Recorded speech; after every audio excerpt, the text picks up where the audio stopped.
fiery horse with the speed of light, a cloud of dust, and the haughty Hi-Yo Silver, the Lone Ranger.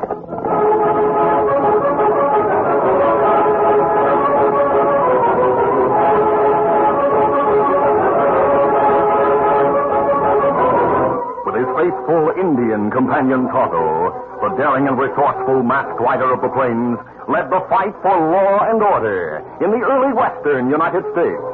Nowhere in the pages of history can one find a greater champion of justice. Return with us now to those thrilling days of yesteryear. From out of the past come the thundering hoofbeats of the great horse Silver. The Lone Ranger rides again. Come on, Silver. Let's go, big fellow. Hey, Silver! Hey!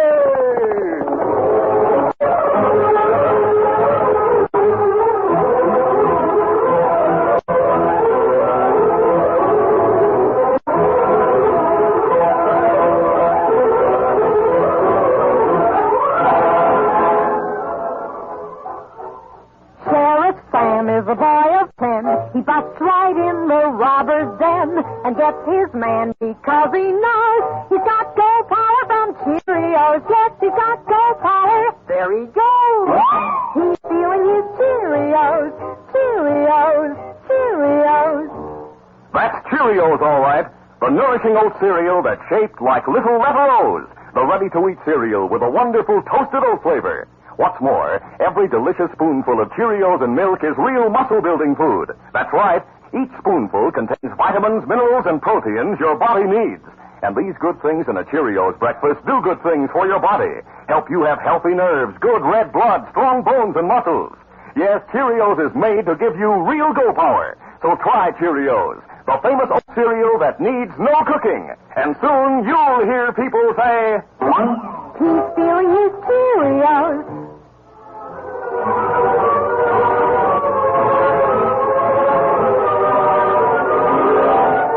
Two men sat at a table in the cafe at Milton. The younger of the two, known as Jim Green, spoke to his companion, Carlos, a pleasant-faced Mexican. We got to get back to the bar, Carlos. Don't forget, we ride the West Range from midnight to 7 in the morning. Oh, I have not forgotten, Jim. But it is so early. Come on. A couple of hours rest will do us both good before we go on the job. Easy, steady, boy. Come on, get Andale, here. Hey, you're a good cowhand, Jim, and a good friend. For almost 2 months we have worked at the bar aim together. There was something you said in a cafe a while ago I do not understand. What did I say? You said in about 2 weeks you would be leaving the bar aim. Oh, that. We are good friends, Carlos, and maybe it's about time I told you something. First off, my real name isn't Jim Green, it's Jim Greenfield. Greenfield? Yeah, I have heard the name before. Green? The owner of the big Circle G spread some distance south of here. And the Redstone is named Greenfield. That's right.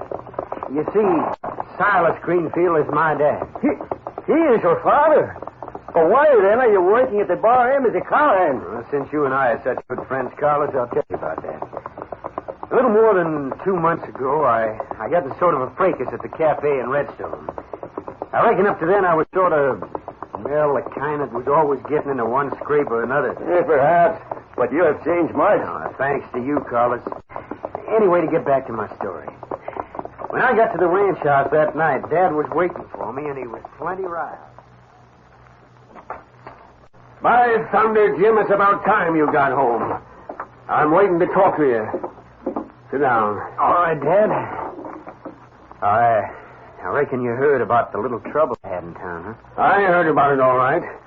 I told you before, if you had any more trouble and didn't buckle down and work like a man, I'd do something about it. Well, I don't say it. You're packing up and leaving here in the morning. What? If you can go someplace, get a ranch job, and hold it for at least 2 months, you can come back here. If you can't do that, so help me, everything I have will go to your cousin, Jake Allen. He has only a small ranch up near Milton. But by Jiminy, he seems to make a good living at it. Jake Allen wants to get his hands on this spread. I never liked him, and I didn't think you did, Dad. That has nothing to do with it. I'm giving you one more chance. But not here. Now, you do like I said. Go get a job and hold it for at least 2 months. And bring me a letter from some rancher proving you did a good job. That's all I have to say, Jim. You heard my terms. Now it's up to you to do something about it. That's all. Good night, and goodbye. So your father sent you away to get a job, huh? Yeah. In a couple of weeks, my 2 months will be up. Then I'll get a letter from the boss and head for home. And you'll come with me, Carlos. Well, let's get a move on. We're wasting time. See. Come on, get it.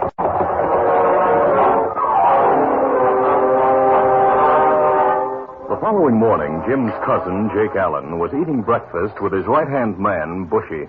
Well, Jake, things are going mighty poorly here at the ranch. If it wasn't for certain operations we carry out with the men, that uncle of yours wouldn't think you were doing so well. I know. We'll have to pull another robbery soon. Our cash is getting kind of low. But someday I'll own the Circle G. And maybe sooner than Uncle Si realizes. He told me that he's changing his will in my favor in a couple of weeks. And then anything can happen. Maybe you're counting your chickens too soon, Jake. What do you mean? Well, I was aiming to tell you. I rode into Milton last night. I saw Jim Greenfield in the cafe. Seems he's working at the Bar M spread under the name of Jim Green. And he has only 2 more weeks to go. Then his old man will take him back. Yeah, and that means I'm out in the cold. Yeah. Tell me what you found out, Bushy. Well, your cousin has a partner, a Mexican. They're assigned to ride the West Range over there, midnight to 7. The Mexican's name's Carlos. Oh. If Jim got into trouble, he'd be out for good. What are you thinking about? Tell me, did you get a good look at the Mexican? Yeah, he has a stocky build, slick black hair. Sort of nice-looking hombre. Mm-hmm. And Jim is sort of slim, built like you. That's right. I got an idea floating around my mind, Bushy. If I knew a Mexican who could pass for that Carlos, you know, with bandana to cover his face. Oh, I don't know a Mexican, but I have a friend in Milton who's something like Carlos, and he's mighty good at faking a Spanish accent. Well, by golly, that'll do it. I'll tell you the plan I have in mind. That same evening, Tonto, Indian companion to the Lone Ranger, went to Milton for supplies. He returned to the camp they shared in the nearby hills. Oh, Scout. Oh, fella. Easy, Scout. Easy, fella. You made good time, Tonto. It's not far to town. Moon plenty bright. Hear anything that might lead to the outlaws that have been operating in this territory? No. But me hear 2 men talk at hitch rack. And me think them plan trouble. Go on. But me put supplies in saddlebags. Me kneel down to take stone from Scout's hoof. And 2 men come from cafe to get horses. Them not notice me. Well, them talk while them get ready to mount. Me hear 'em plenty plain. Easy there. Ready to hit leather, Sid? Yeah. What does your boss want to talk to me about? Did he tell you? He thinks you can help on a job because of the way you can fake a Mexican accent. You're built like somebody he wants to put something over on. Yeah, sounds like risky business. You've taken plenty of risk before, and so have we. Remember, you'll get plenty of cash for us, so why worry? Let's go.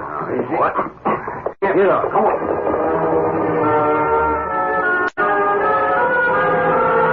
the Lone Ranger decided to trail the men and find out what they planned. The masked man and Indian found the tracks left by Bushy and Sid and followed them. Later that night, they stopped at the entrance to Jake Allen's small ranch. I'm turning here. Yeah, the place is lighted. We'll approach it on foot and try to find out more about those 2 men. Easy to the big fella. Easy, fella. Leave Silver and Scout here among the trees.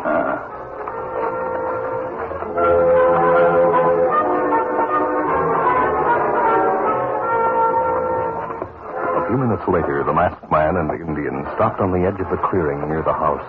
I'll approach the window on one side. You go to the one on the other side, Tonto. All right, let's go.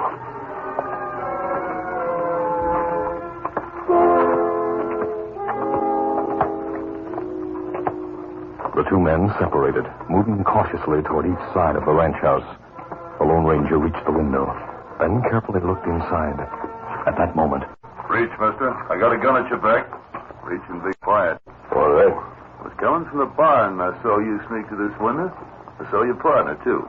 I'll take your guns and get the drop on him. The man behind the Lone Ranger reached out to pull the guns from the masked man's holsters. With a lightning-like move, the Lone Ranger suddenly kicked back. Then dropped his hand, grabbing the crook's gun arm and twisting it. That gun. Go ahead. Don't let go. You make too much noise. What happened, Kimasabi? This man surprised me.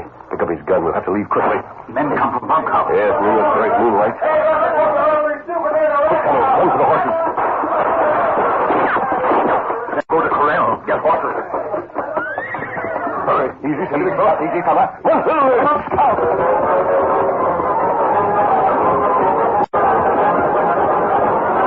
The Lone Ranger and Tonto soon outdistanced the cowboys who had lost time getting their mounts at the corral. Later, after covering their trail, a masked man and Indian reached their camp without mishap. Too bad we didn't get a chance to find out more about the men in the ranch house, Tonto. That place will be closely watched from now on. We'll watch tomorrow in case those two were planning trouble.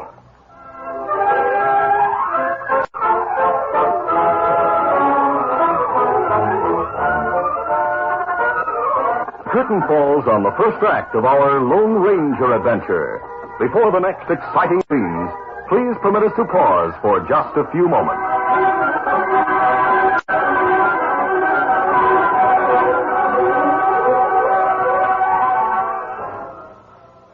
When Bill's up at the kids all shout, you can't strike that slugger out. He gets a hit because he knows he's got power from Cheerios. Yes, he's got go power. There he goes. He's feeling his Cheerios. Cheerios. Cheerios. That's Cheerios, the cereal shaped like little letter O's. And those O's stand for oats. The good grain Cheerios is made from. Every delicious spoonful of Cheerios and milk is real muscle-building food.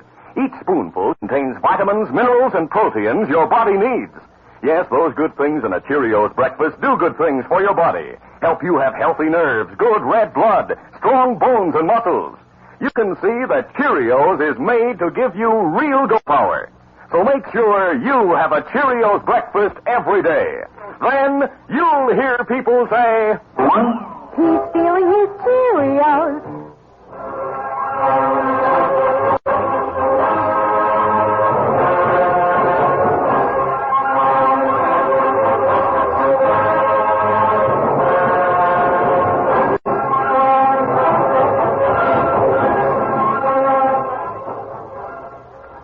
Now to continue. At Jake Allen's ranch house, Jake was conferring with Bushy and Sid. What's your plan, Jake? Jim Greenfield and his sidekick, the Mexican, ride the range every night. Now, you, Sid, and Bushy, wearing bandanas over your faces, will pull that job I mentioned, about dawn. Bushy's Jim size, you're stocky like the Mexican. In other words, we're supposed to be them, huh? That's right. And to make sure that people think so, be sure to mention their names as if you got excited and forgot to be careful. You know, you call Bushy Jim, have him call you Carlos. I get it. And be sure to cover your tracks and come back here. I'll ride over to Milk so as to be there when things begin to pop. Yeah, and we ought to get plenty of cash out of that job, Jake. Don't worry, the loot will be split 3 ways. If things go right, Jim Greenfield will be done for, and I'll wind up owning the Circle G spread.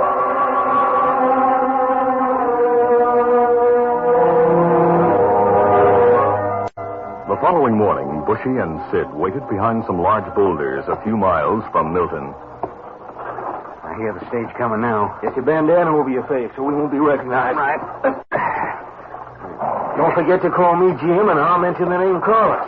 Let's go. I'm ready. Come on and start shooting. Get it. Come on. Get it.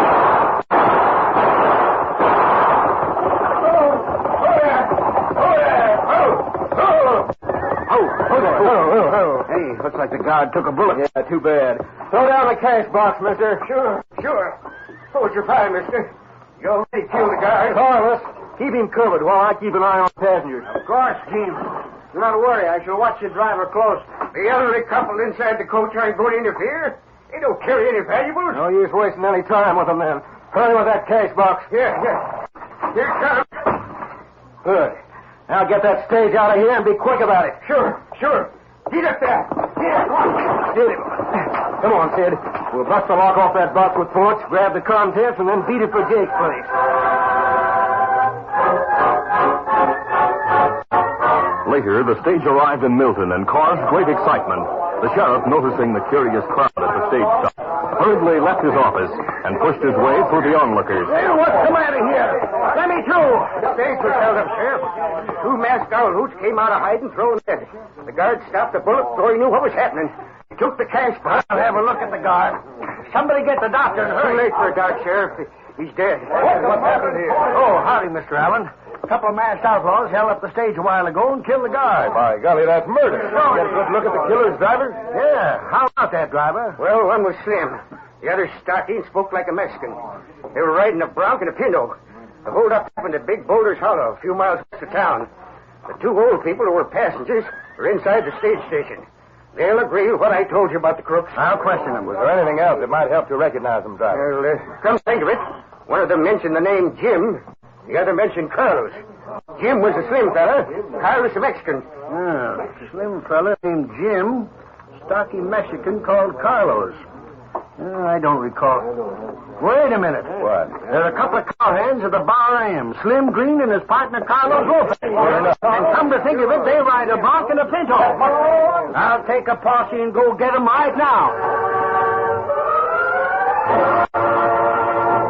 Tonto, who had been in town and had seen and heard everything that happened, pulled to a stop at the camp where the Lone Ranger was waiting. Tonto told what had taken place. Then the two men went to trail the outlaws. Meanwhile, in spite of their declarations of innocence, Jim and Carlos were taken from the Bar M ranch by the sheriff and posse and brought to the jail at Milton. As the time passed, the discussions at the cafe about the killing and robbery became more heated. Jake Allen did his best to keep the subject alive. Well, I'd see to it that those two got what was coming to them. Look, for instance, you could get them out of jail, give them a chance to run, then shoot them down for trying to escape. Doggone it, Mr. Allen's got the right idea. Why do we put up with this? Let's settle with them two murdering waddies right now. All right, let's go get them. We'll give them lead like they gave to the guard. The sheriff and the deputy were in his office when the door suddenly opened, and 10 silent but sullen-faced men entered with drawn guns. Say, what's this? You and the deputy are covered, Sheriff. We come to get those two killers, and we mean business. If you men are aiming to hang those prisoners... We don't aim to hang them, Sheriff. We figure they ought to have a chance to escape. Right, men? Mr. Allen, I'm surprised to see you with a mob like this. I warn you, if you and these men take the law into your own hands, Look me over, Sheriff. I'm not carrying a gun, nor a rope for that matter. You got the sheriff and deputy covered, men. You get the keys and bring out those two fighters. A few minutes later, Jim and Carlos were brought into the front office from their cells. Here they are, men. Cousin Jake, what are you doing here? I happened to be in town and heard what you did. Of course, I didn't know one of the killers was you. We didn't kill anybody or hold up the stage. The sheriff says they got the goods on you. I didn't say that yet. It's just that... Shut up, Sheriff. We'll do the talking. Well, Uncle Silas sure will be sorry to hear about this, Jim. What's all this? That young fellow your cousin? From the way you've been talking and acting, I'd say... Keep quiet, Sheriff. I didn't know it was Jim at the time. Now I reckon it's too late to do anything. All right, you two owl hoots. We'll give you a chance. Your horses have been brought around to the front, and you're free to go. No, wait. These local men will be shooting at you through the door and the windows. Shut up, Sheriff. Get moving, both of you. Go on, make a run for it. Oh, no, wait. You're making a mistake. We are not the ones who did the shooting. That sure sounds like the Mexican voice I heard when they held up the stage. Go on, start running out that door. Get going. Hold it. They're not going any place. A masked man in the doorway holding guns. And look, an engine come in through the back way. They got us covered. Well, do something. Well, get him. Hold it. Grab your gun, deputy. Thanks to the masked man, we've turned the tables. All of you drop your guns. Sheriff, why did you take a chance when a masked man who likely came to help the killers appears? I think you know as well as I do those two men aren't the killers. The men the sheriff wants are outside, tied to their horses. Jim, I'm sure glad to hear this. I'll ride to the Circle G and tell your father. They're not riding any place, Allen. The two men we captured at your ranch house have involved you as leader of a gang we've been hunting. What? Also, you planned that holdup to get Jim Greenfield into trouble. I don't know who you are or how you found out about this, but we sure thank you. The two men we captured gave us all the facts. They hope to save their own necks by giving evidence against Allen and the others of the gang. Why, the dirty coyotes. These'll hold you, Allen, until I verify what the masked man has said. Jim's father gave him 2 months to make good as a ranch hand or lose his inheritance to his cousin, Jake Allen. Jim is making good, and the 2 months will soon be up. Jake knew this and planned to get Jim into real trouble. So that's what it's all about. Jim, this next man, he's a good friend, no? Sure is. Though I never saw him before. Your father will be glad to hear about you, Jim. I'm sure he'll be waiting for you when you finish making good and go back to the Circle G. Oh, thanks, mister. Carlos and I'll be the two hardest working waddies on the spread. One of Allen's men is here with him. We were given a description of him. He's the man whom I was forced to wound, Sheriff. I had nothing to do with the killing. The court will decide that. As for the rest of you men, you better sneak on home and think over the fact that I could run you in for what you tried to do. But I'm sure Jake Allen was behind it all. 3 more of Allen's men will be at his bunkhouse at sundown, Sheriff. It'll be a simple matter to go there and pick them up. Otto and I'll meet you later and go with you. Until then, adios. Adios. That masked man is a real hombre, Jim. But for him and the Indian, we would not be here now. Yeah, he's a real friend, seems like. Just who is he, Sheriff? You know? Sure, I know. He's an hombre who can't stand polecats like your cousin Jake Allen, and does all he can to bring law and order to the West. You see, he's the Lone Ranger.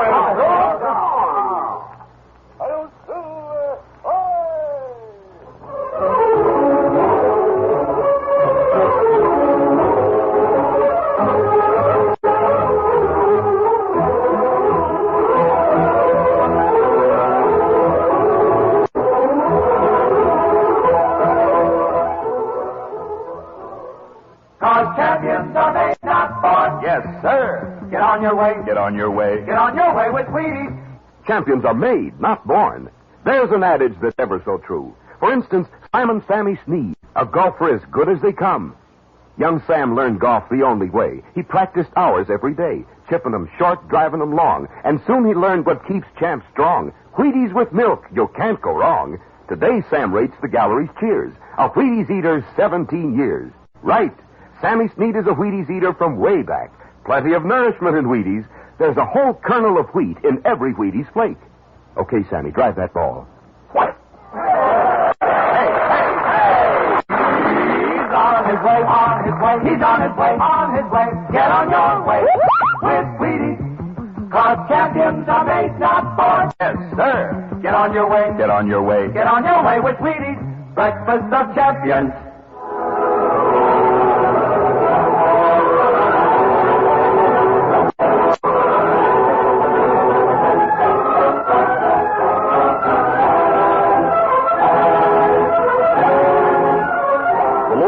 A copyrighted feature of the Lone Ranger Incorporated, is created by George W. Trendle, produced by Trendle Campbell Muir Incorporated, directed by Charles D. Livingston, and edited by Fran Stryker. The part of the Lone Ranger is played by Brace Beamer. Your announcer, Fred Foy.